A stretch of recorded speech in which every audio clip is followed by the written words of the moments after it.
What separates following a trend from ripping off someone else's video idea? Not much, apparently, at least on TikTok, where creators build entire careers remaking other TikTokers' videos, copying every last detail. This is completely normal on the app, and there's a side of TikTok where every video is the same, besides featuring a new pretty face with every scroll.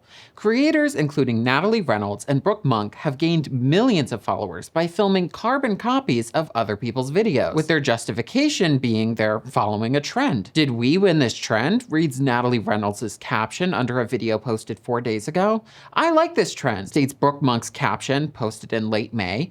Both of those videos are exact recreations of other people's content.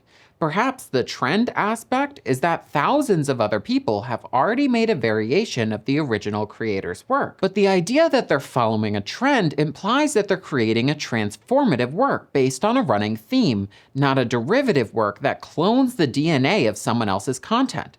On platforms like YouTube, this behavior is considered unacceptable, despite creators like Brent Rivera ripping off other people's content all the time. In contrast, TikTok is unique in that copying others is user behavior woven into the algorithm and the culture of the platform. It's turned into an app where originality goes to die, and it's been that way since 2019.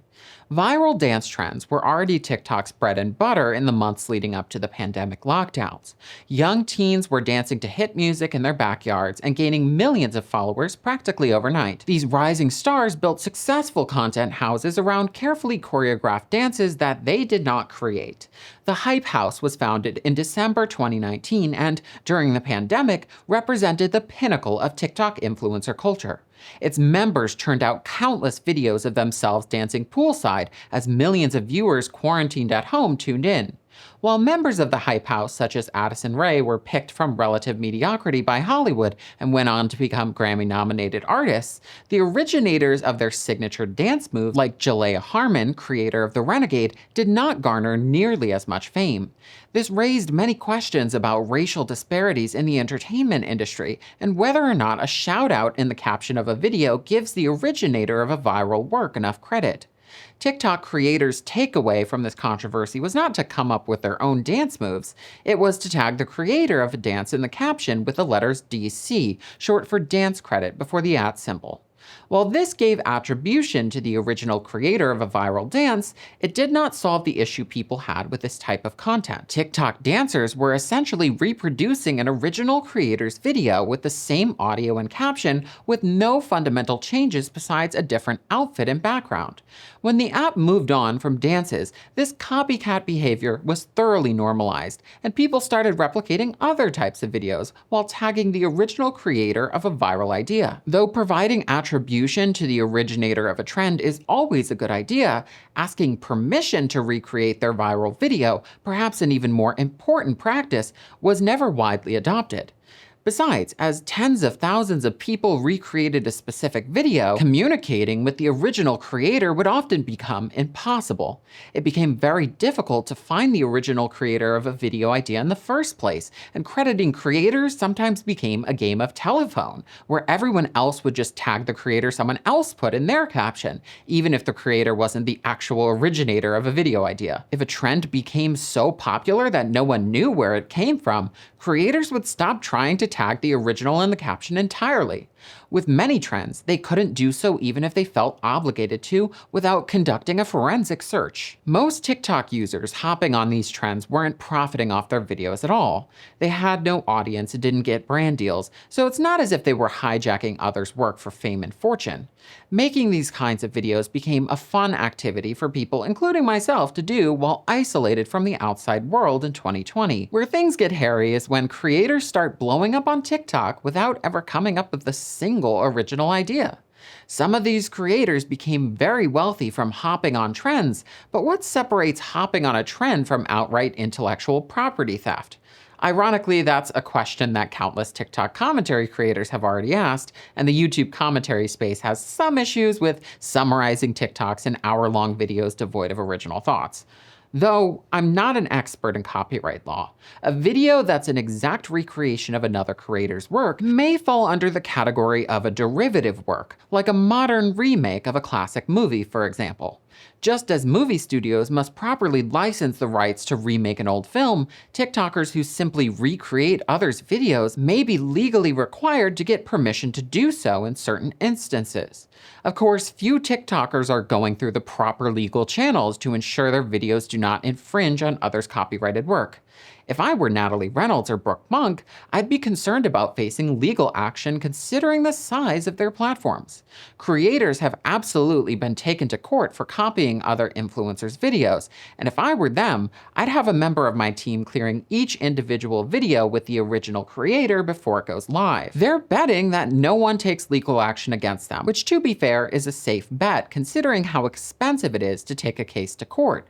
But they're taking a risk when they copy another creator's work, even if they tag them in the caption. Personally, I'm not a lawyer, and I find copyright law, as important as it is, to be antiquated. Most precedents were established long before individuals could publish their own videos online to be viewed and shared by millions. Copyright only works as intended for huge companies with well-funded legal departments that handle the licensing of creative work and ensure compliance with existing laws. I find that creators reproducing others' videos exactly raises questions beyond, does this comply with the law? Mainly, I want to know who's tuning in to an endless feed of the same 3 video ideas repeating over and over again with the same 3 sounds blasting in the background. These videos that are completely unoriginal get millions of views and likes. Who is watching them? I'm sure kids are the main demographic, but often it's haters that make up the majority of the comments engaging with this content. They don't seem too happy that Natalie Reynolds is ripping off another creator in this comment section under a recent video of hers. Funny enough, she's ripping off Brooke Monk, who posted an identical dress transition video a day before Natalie went live with that one. Of course, that sound with the dress transition is a trend, but Natalie's video is an exact copy of Brooke's video, down to the length of the black shorts she's wearing before donning the red dress. It's so targeted that it has to be rage bait. The animosity towards these creators in their comment section is astounding, but not surprising. Some of the hate Brooke Monk gets in her videos is from young men who find her pretty but express their attraction to her as contempt.